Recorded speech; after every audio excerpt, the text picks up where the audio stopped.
शिक्षण, लोकसंस्कृती आणि लोकसाहित्याचं स्फुल्लिंग चेतवणारा कार्यक्रम लोकजागर. लोकजागर.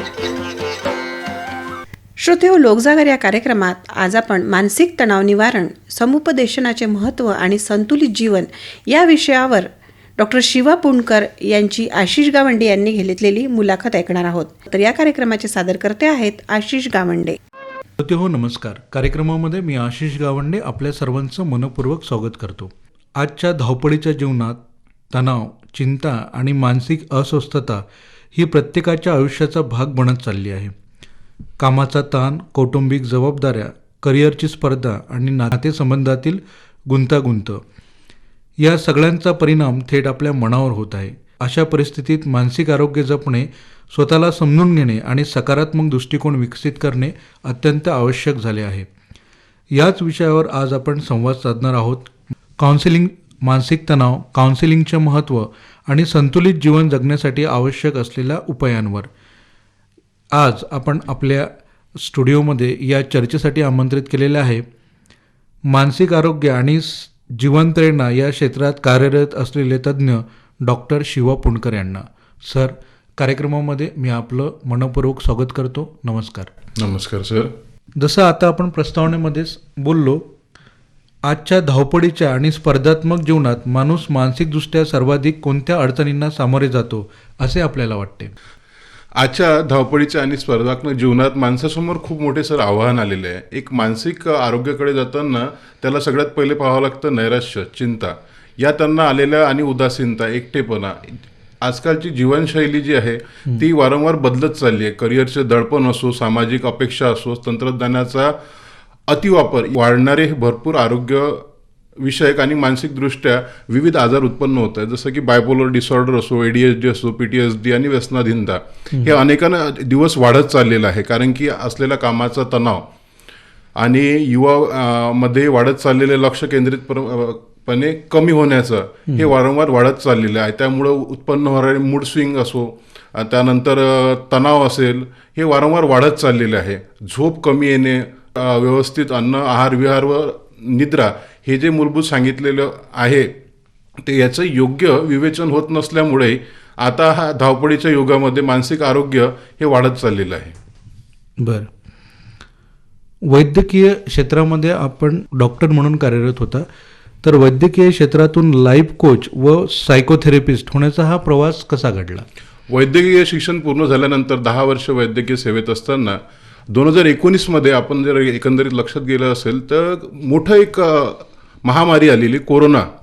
यामध्ये विळख्यात असताना मी सुपर स्पेशालिटी हॉस्पिटलमध्ये कार्यरत असताना मला तिथे विविध लोकांच्या मानसिक समस्या या बघायला मिळाल्या. आणि दैनंदिन जीवनात वावरत असताना आपण जेव्हा रुग्णांशी असो किंवा इतर लोकांशी पण जेव्हा आपण चर्चा करतो तर त्यांना उद्भवत येणारे काही काही प्रश्न जे त्यांचे उत्तर त्यांच्याच जवळ असतात की माणूस स्वतःला एक्सेप्ट करत नाही आणि एक्सपेक्टेशनही खूप वाढल्या. त्यामुळे उत्पन्न होणारे विविध आजार हे माणसाला त्याचं उत्तर त्याजवळ असते पण त्याला जायला ती दिशा निर्माण होत नाही.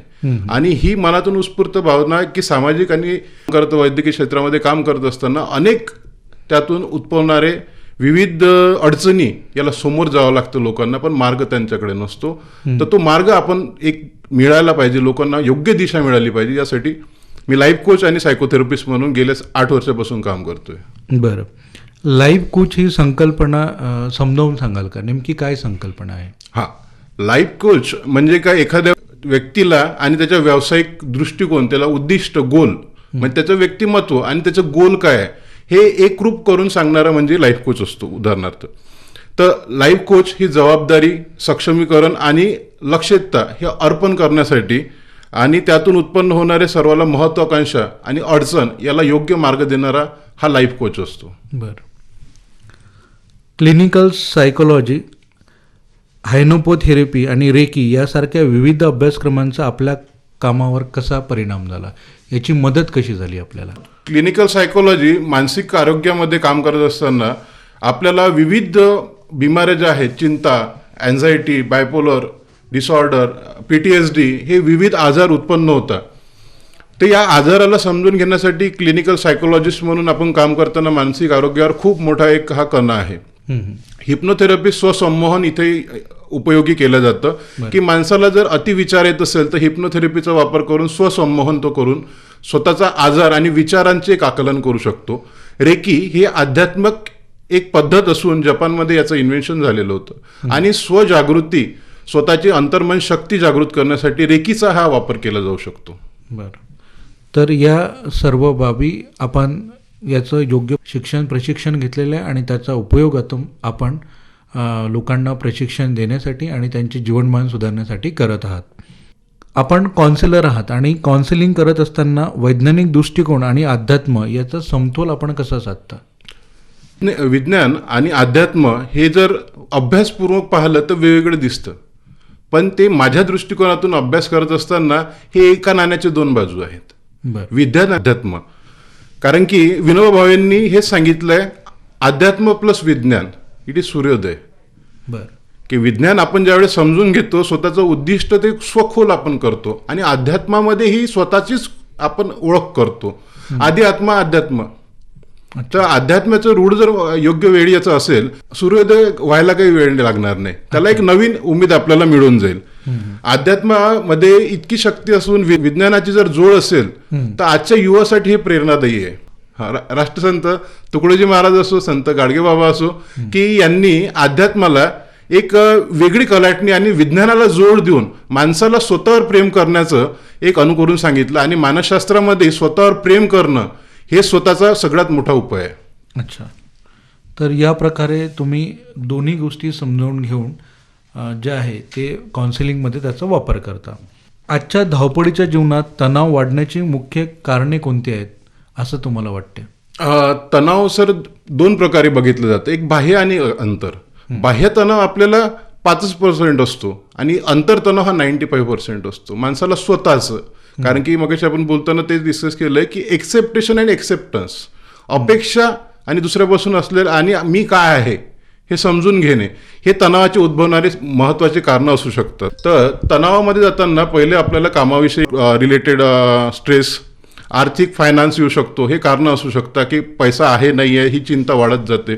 त्याच्यानंतर नातेसंबंध, relationship it is important to stress management, कारण की जोडीदार आणि कुटुंब मित्रपरिवार यांच्याविषयी असलेला ताणतणाव, आरोग्याविषयी म्हणजे स्वतःविषयी असलेला कुठल्या मोठ्या आजाराविषयी ताणतणाव वाढवण्याचा एक वेगळा पैलू दिसू शकतो. आणि मोठे जीवनात येणारे बदल, लग्न समारंभ असो, नवीन मोठं कार्य असो, कोणाजवळचा मृत्यू असो, ही कारणं तणावाला येऊ शकतं. आणि सगळ्यात मोठं कारण सर स्वतः आहे की मी आहे त्या परिस्थितीत, एक्सपेक्टेशन, माझ्याकडे सायकल आहे तर मला गाडी 2 व्हीलर घ्यायची आहे तर 4 व्हीलर घ्यायची आहे, हे माझे एक्सपेक्टेशन वाढत चाललेले आहे. मी आहे त्या सिच्युएशनला आनंदी नाही आहे. वाढवलं पाहिजे पण आपण अति उमेदीने आणि लवकर ते करण्याचा प्रयत्न करत असतो.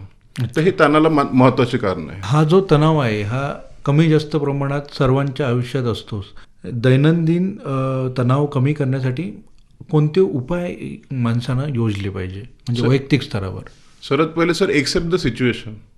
जी काही सिच्युएशन आहे त्याला एक्सेप्ट करा, स्वतःला सेल्फ बाउंड्री करा, तेव्हा तुम्ही या तणावातून बाहेर येऊ शकता. दैनंदिन जीवनशैलीमध्ये व्यायाम करणे, योग, ध्यान धारणा हे करणे यांनी तणावाला कमी करण्यास मदत होते. पुरेशी झोप एक महत्वाचं आहे. 7 ते 9 घंटे एक सामान्य माणसाला झोप आलीच पाहिजे की त्याला जे सायंटिफिकली पाहिलं ब्रेन स्टिम्युलेशन, ॲक्टिव्हेशन त्यात प्रॉपरली राहतं.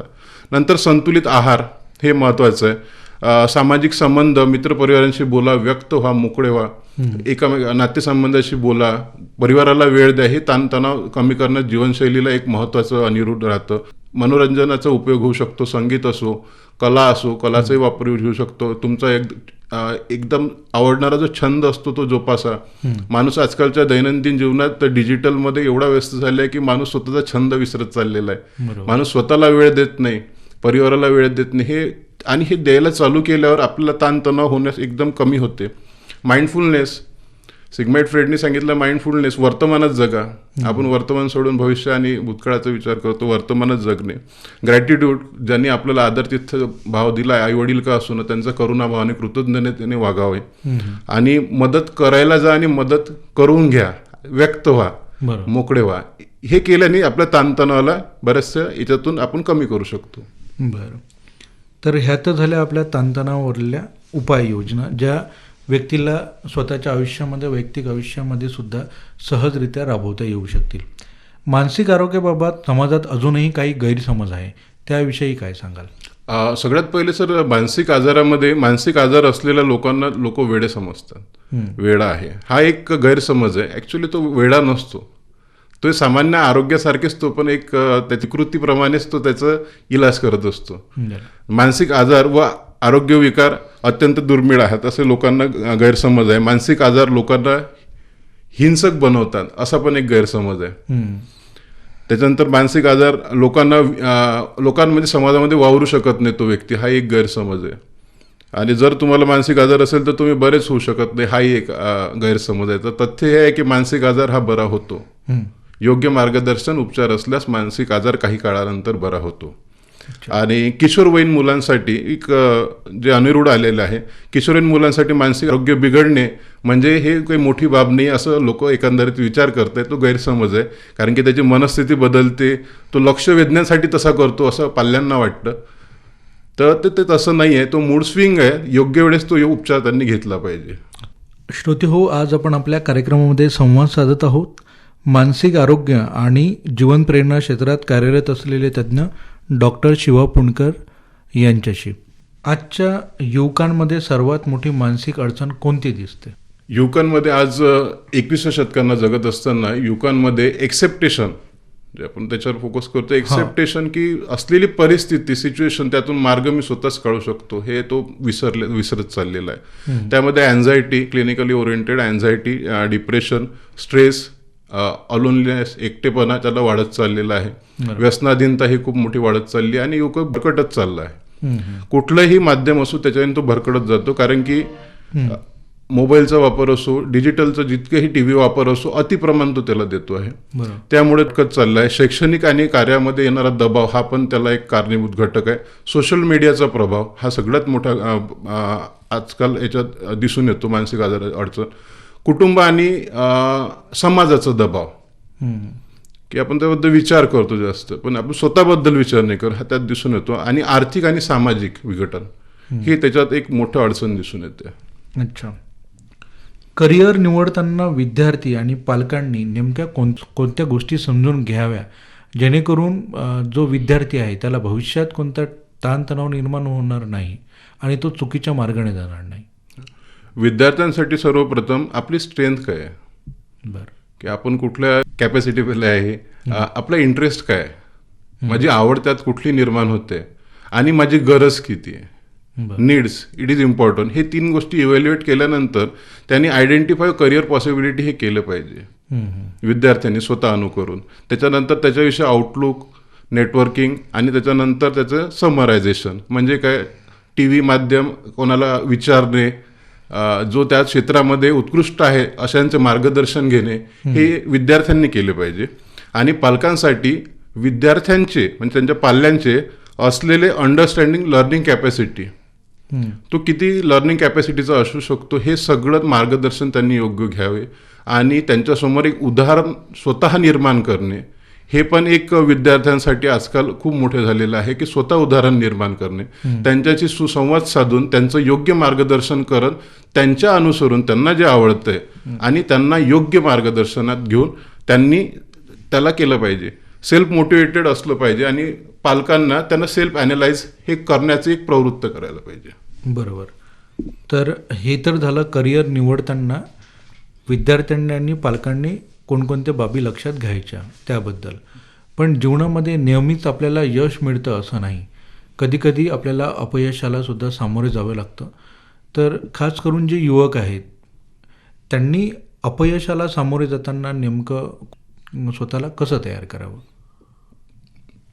अपयश सर, कारणे पहिले अपयशाची शोधावी त्यांनी आणि स्वतःच्या चुका आहे त्या सुधारण्याचा प्रयत्न करायचा. कारण की अपयशाची ही खूप मोठं भीती राहते की अपयश आपण त्यातून सकारात्मक दृष्टिकोन कसं घेतोय, की माझ्यासोबत एक घडलं म्हणून का म्हणून घडलं, तर सकारात्मक माझ्यासाठीच का घडलं, कारण की मी ते कॅपेबल आहे, कॅपेबिलिटी आहे, लायबिलिटी आहे, मी त्यातूनच मी काहीतरी करू शकेल, ध्येय निश्चिती करू शकेल आणि लक्ष केंद्रित होऊ शकतं.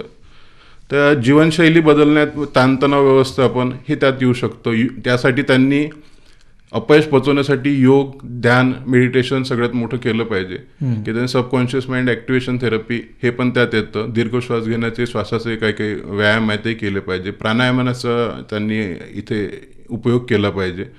स्वतःचं नियंत्रण असलेल्या गोष्टीवर त्यांनी लक्ष केंद्रित केलं पाहिजे, तेव्हा अपयश पचवता येईल. बरं.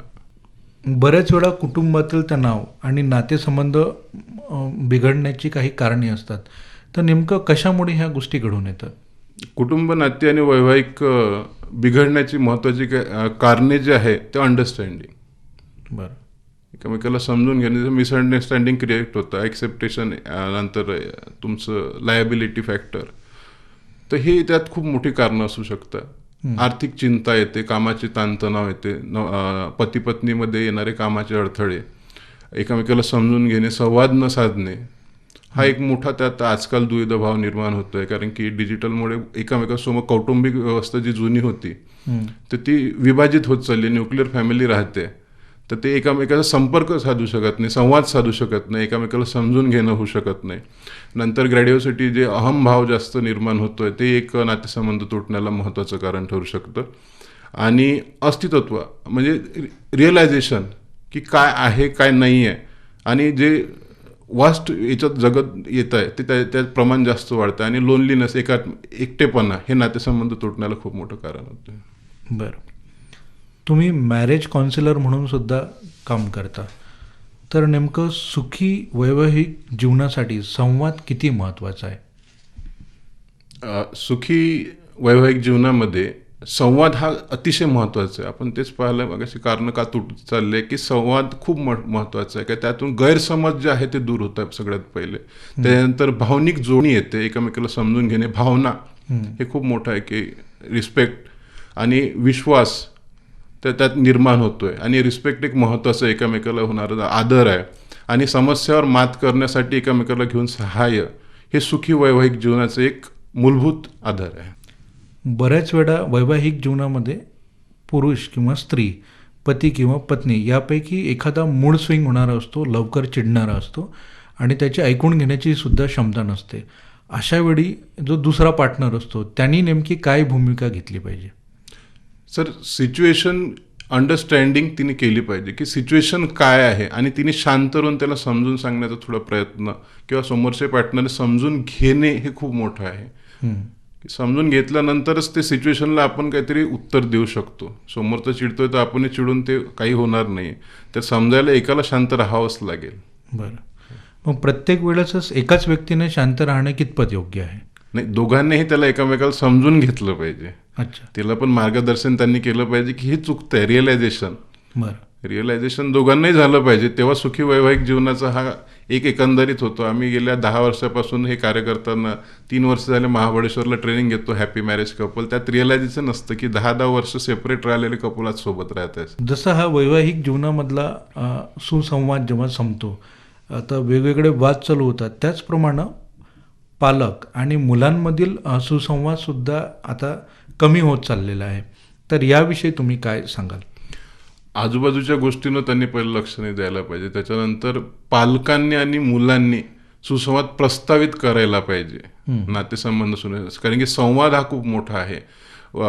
त्यांनी प्रत्येकाला एकमेकाला समजून घेणं, आणि पालकांनी आणि पाल्यांनी दोघांनी एकमेकाला समजून घेणं गरजेचं आहे. त्याचं म्हणणं ऐकून घेणं गरजेचं आहे की आपल्या मुलाला काय पाहिजे, मुलीला काय पाहिजे, त्याचं म्हणणं ऐकून घेणं, समजून घेणं, त्याला योग्य मार्गदर्शन करणं, हे नातेसंबंध टिकून जाईल. दिवसभर माणसाने जे कम्युनिकेशन असताना 10 मिनिट फक्त स्वतःचा संवाद घ्यायला पाहिजे. अदर मीडिया डिस्कंटिन्यू करायला पाहिजे. उदाहरणार्थ मोबाईल असो, टी व्ही असो, या दूर ठेवून 10 मिनिट त्याच्याशी प्रेमाने बोलायला पाहिजे आणि समजून घ्यायला पाहिजे. आणि एकच सोबत जी भारतीय संस्कृतीत होती पद्धत की सोबत जेवायची, ते पद्धती त्यांनी अनुरूढ आज केली पाहिजे की सुसंवाद तिथं साधू शकतील ते. महिलांमध्ये आत्मविश्वास वाढवण्यासाठी कोणत्या गोष्टी आवश्यक आहेत? सकारात्मक विचार, एक त्यांना नंतर व्यायाम, नवीन गोष्टी वारंवार शिकत राहणे, त्याच्यानंतर स्वतःची काळजी घेणे, स्वतःकडे लक्ष देणे, बरं, स्वतः विषयी असलेल्या यशात आनंद करणे, स्वभावनेनी, स्वविचारांनी, स्वआनंदाने जेव्हा कुठलीही स्त्री असो ही विचार करायला लागते, तर तिचा आत्मविश्वास वाढायला लागतो. बरं.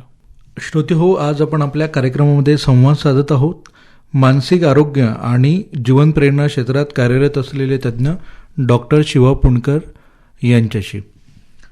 सर, इनर पॉवर अवेकिंग या संकल्पनेबद्दल काय सांगाल? Unlocking the inner strength spirituality personally, की तुमच्या आतमध्ये असलेले स्पिरिच्युअल अध्यात्माने तुमचे जे सप्तमर्म आहे हे अवेकिंग करणे.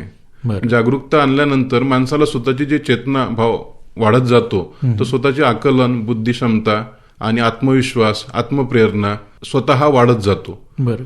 तर याच्यातून माणसाला स्वतःची ओळख होते, जे आजच्या काळाची खूप मोठी गरज आहे, की स्वतःवर ओळख, हु ॲम आय, हे ओळख असणे आणि स्वतःविषयी अनुकरण करणे, याच्यासाठी हा इनर अवेकिंग पॉवर हा फ्रेज आहे. बरं.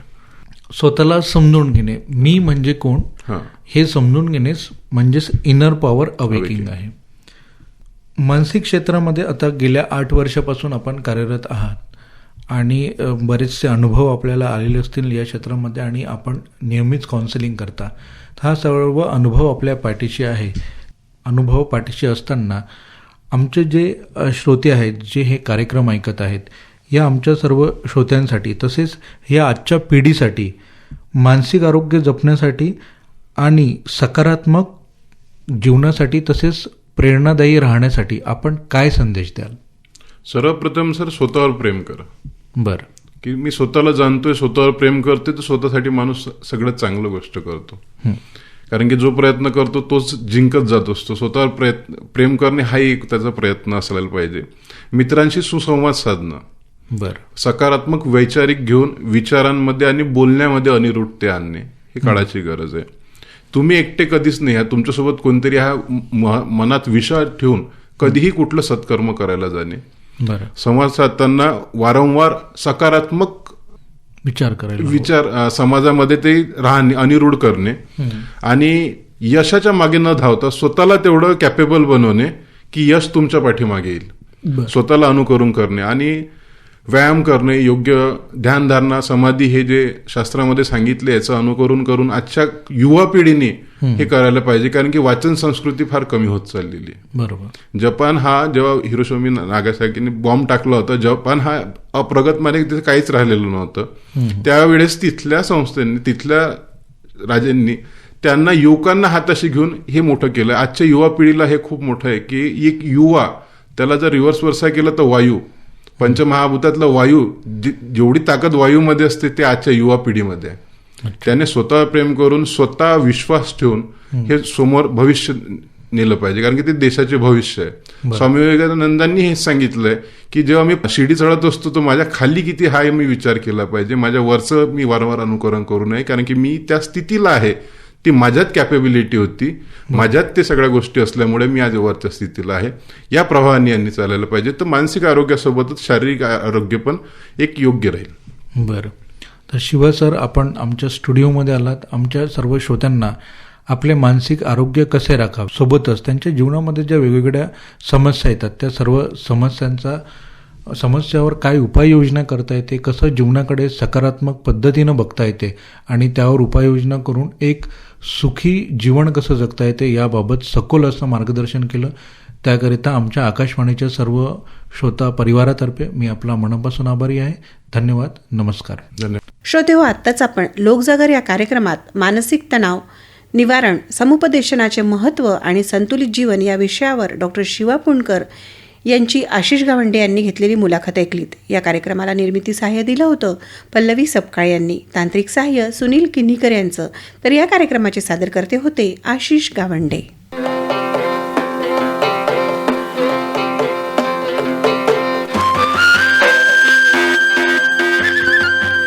लोकशिक्षण, लोकसंस्कृती आणि लोकसाहित्याचं स्फुल्लिंग चेतवणारा कार्यक्रम लोकजागर. लोकजागर